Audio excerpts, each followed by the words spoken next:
त चवनि पिया त भई सिंध का असुल नालो कोन्हे को, इंडस हिन जो नालो आहे, हिन जो हिंद नालो आहे, फलाणो नालो आहे, तीराड़ा केतिरा नाला वठी विया, पर असुल ॻाल्हि इहे न आहे। असुल सिंध लफ़्ज़ क़दीमनि खां आहे, कई लखे साल पुराणो आहे, करोड़े साल पुराणो आहे। ऐं पोइ जॾहिं फारसीअ वारनि सिंध में आया त फारसीअ वारनि सीन खे हे में तब्दील कयो, जो फारसी ॿोलीअ में सीन खे हे में तब्दील करे थो, त सिंध वारनि त उन्हनि फारसी वारनि हुनखे चयो हिंद। पर अहिड़ियूं शख़्सियतूं जेके ग़ैर मामूली किरदारु अदा कंदियूं आहिनि, के मक़सदु ख़ातिर जेको आहे सो सिर जो साम्हूं लाहींदा आहिनि, उहे हमेशह तारीख़ जो हिकिड़ो ज़िंदह बाब थी वेंदो आहे। ऐं पोइ उहे सदियुनि ताईं चाहे उनखे लोग यादि करे न करे, पर पोइ बि कंहिं न कंहिं हवाले सां दुनिया जी कुंड कुछ मां उन्हनि खे ज़रूरु यादि कयो वेंदो। वरी ॿी जाइ ते शेख हयास चयो त मां हयाती आहियां, ऐं कीअं थींदुसि फ़ौत, मां हयाती आहियां ऐं कीअं थींदुसि फ़ौत, मतां मूंखे मौत छुहंदे छिरकी वञे। ऐं के अहिड़ा बि तख़लीक़कार आहिनि ऐं ग़ैर मामूली इंसान आहिनि जेके पंहिंजी तख़लीक़ पोइ ऐं समाज खे डिलीवर करे जेको उन्हनि ॾिनो हूंदो ज़िंदह हुजण जे हिसाब सां, उन्हनि खे पंहिंजे कम ते एतिरो फ़ख़्रु हूंदो आहे त हू चाहींदा आहिनि त असांखे मौत बि जेको आहे सो मारे नथो सघे, चाहे केतिरो बि जेको आहे सो असांखे अज़ाज़ील अची असांजी ज़िंदगी भली विञाए, पर उनजे बावजूदि असां सदियुनि ताईं ज़िंदह रहंदासीं। अज़म ते क़ाइमु रहो, जेकॾहिं पंहिंजे अज़म ते क़ाइमु रहंदो त तव्हां मन खां पोइ इहे सम्झो ज़िंदह रहंदो। असीं न्याह ताईं थोरात आहियूं सभिनी जा, जेके दोस्त असांजे नड़ी कोठ ते खई आया आहिनि, दोस्त तमामु घणा वेठा आहिनि, वधीक अकाबर वेठा आहिनि, उहे तव्हां सां मुखातिब थींदा, महिरबानी।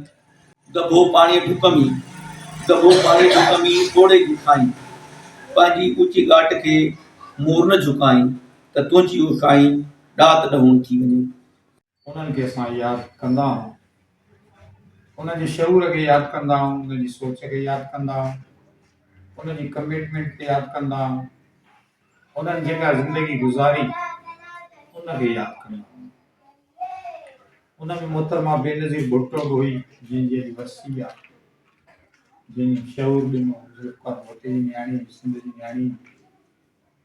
एॾी त कदावर शख़्सियत आई जो उनजे हिकिड़े किताब में लिखियल आहे, भुट्टे साहिबु हिकिड़े जेल में हुयो, साॻी जेल जे हिकिड़े वार्ड में जेलर खे चई मूंखे उते विया जिते बाबा वेंदो हुयो,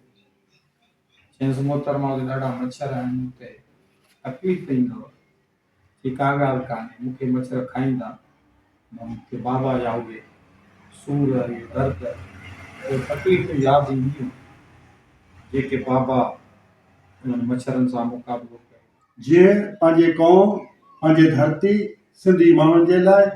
सिंध जा जेके बि मसइला हुया उन्हनि ते जेकनि से जुदोजहद कई, ऐं उन हक़नि जे लाइ जेकनि से उन्हनि काफ़ी जेकनि से तकलीफ़ूं बर्दाश्त कयूं। ऐं यकीनन का मंज़िल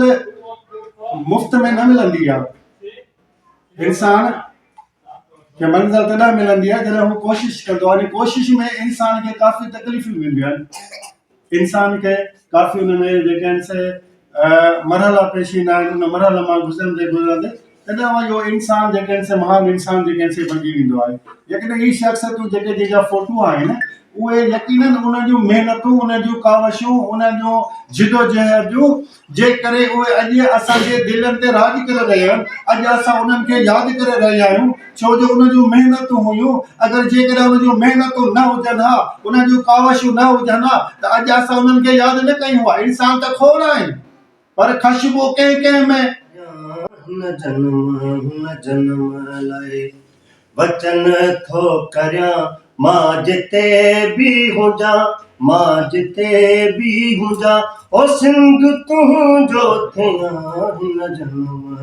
जन्म लाइ